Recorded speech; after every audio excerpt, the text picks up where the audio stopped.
वर्षापूर्वी एका वडाच्या झाडावर कावड्याचे कुटुंब राहत होते. They had prepared a beautiful nest and made it their home. त्यांनी एक छानसे घरट तयार केले आणि त्यांनीच ते घर आपले बनवून टाकले.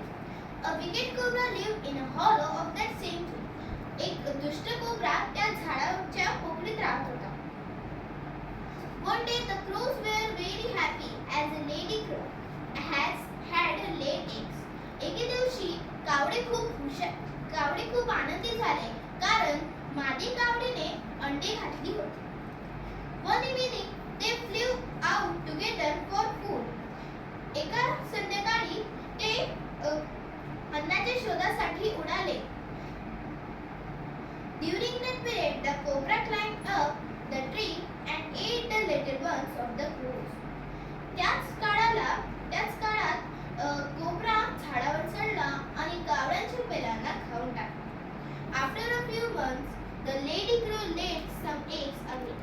काही महिन्यांनी परत मादी कावडीने अंडी घातली. This time they decided that they will stay at a short distance to watch their nest.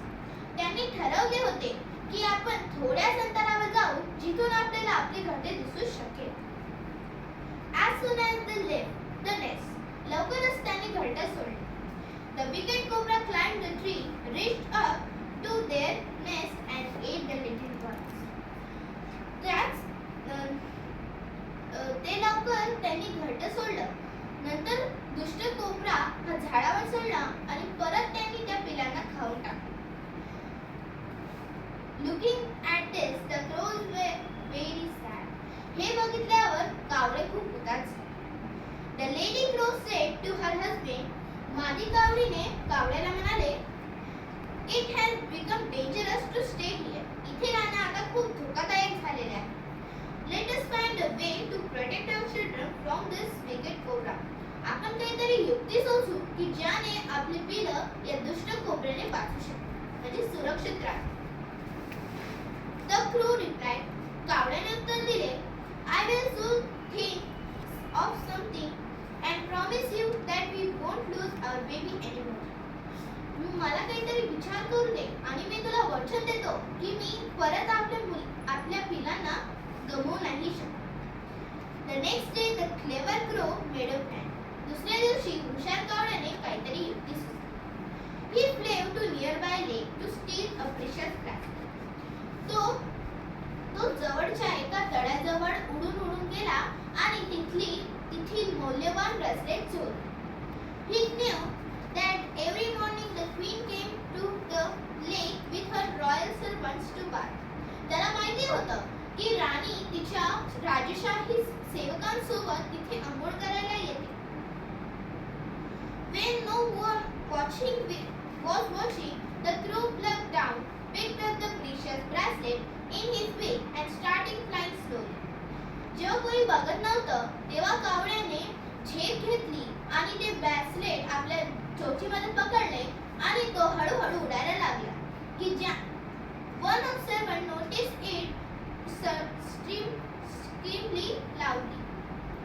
की एक त्यामधील सेवक तो बघू शकेल आणि तो जोराने ओरडेल.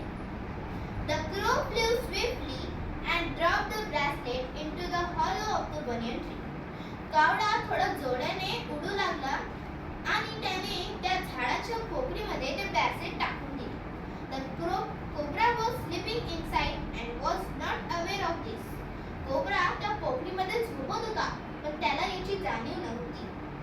The guard saw that they pulled out the bracelet tactfully instead of disturbing the cobra.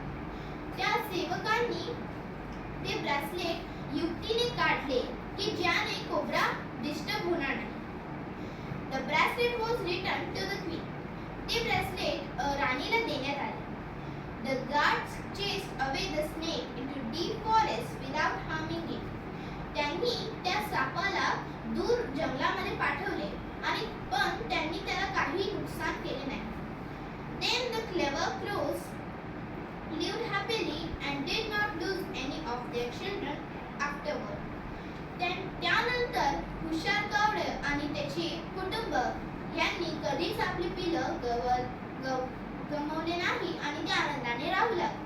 Moral: One can overcome obstacles the presence of mind.